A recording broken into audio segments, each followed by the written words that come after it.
और बड़ा मुद्दा जो कि चर्चा का विषय बना हुआ है, आरक्षण को लेकर राजभवन का घेराव आज किया जाना है। सर्व आदिवासी समाज राजभवन का घेराव करेगा।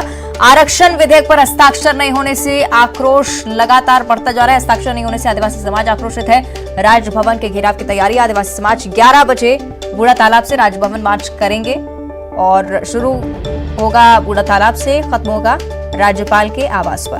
तो 3 दिनों का अल्टीमेटम सौंपा गया था, जिसकी अवधि पूरी हो गई और अब आदिवासी समाज हस्ताक्षर की मांग को लेकर मुखर होकर अपनी बात रखेगा।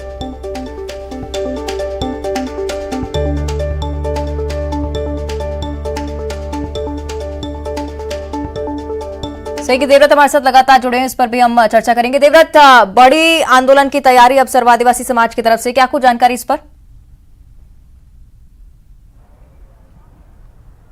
जी, आरक्षण का पेच जो है वो राजभवन में फंसा हुआ है और बार बार एक तरह से सरकार की तरफ से ये कोशिशें की जा रही थी कि राज्यपाल विधेयक पर दस्तखत कर दे, लेकिन राज्यपाल का ये कहना कि विधि परामर्श के बाद वही वो कोई फैसला लेंगी। उसके बाद 10 बिंदुओं में सरकार से जवाब मांगा जाता है। सरकार की तरफ से अब जवाब भी दे दिया गया है, लेकिन इसके बावजूद विधेयक अभी भी अटका हुआ है। अब ये देखना होगा कि राज्यपाल इसमें दस्तखत कब करती हैं। लेकिन ठीक उससे पहले सर्व आदिवासी समाज का आज राजभवन घेराव है, क्योंकि इससे पहले उन्होंने अल्टीमेटम दिया था कि 3 दिन के भीतर अगर राज्यपाल दस्तखत नहीं करती है तो राजभवन का घेराव किया जाएगा।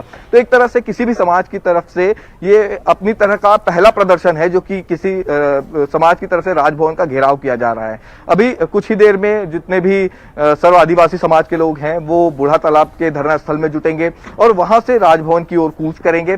तो कुल मिलाकर के समाज एक तरह से 76% या यूं कहे 76% कुल आरक्षण है और 32% आदिवासियों का आरक्षण है। और आदिवासी आरक्षण का ही जो मसला था, इसीलिए ही ये विशेष विधेयक लाया गया और विधेयक में संशोधन किया गया और 76% आरक्षण जो है वो प्रदेश में किया जा रहा है। लेकिन अब क्योंकि राजभवन में पूरा पेच फंसा हुआ है और इसीलिए अब आदिवासी समाज लामबंद है और आज पूरे तरह से घेराव की तैयारी है। देखना यह होगा कि इस प्रदर्शन का क्या असर जो है वो देखने को मिलता है, क्योंकि पूरे विधि परामर्श के बाद और पूरे चिंतन मनन के बाद ही राज्यपाल ने दस्तखत की बात कही है और 10 बिंदुओं के जवाब से अगर वो संतुष्ट होती है सरकार के, तब उसके बाद हो सकता है कि राज्यपाल जो है वो विधेयक पर दस्तखत करें। लेकिन ये देखने वाली बात होगी कि इस तरह के आंदोलन का कितना असर जो है वो राजभवन पर पड़ता है। ठीक है, शुक्रिया आपका देवव्रत इस पूरी जानकारी के लिए। तो राजभवन के घेराव के लिए सर्व आदिवासी समाज आज निकलेगा। और आगे बढ़ते हैं, छत्तीसगढ़ से एक और बड़ी जानकारी। आज बेमेतरा और दुर्ग दौरे पर सीएम भूपेश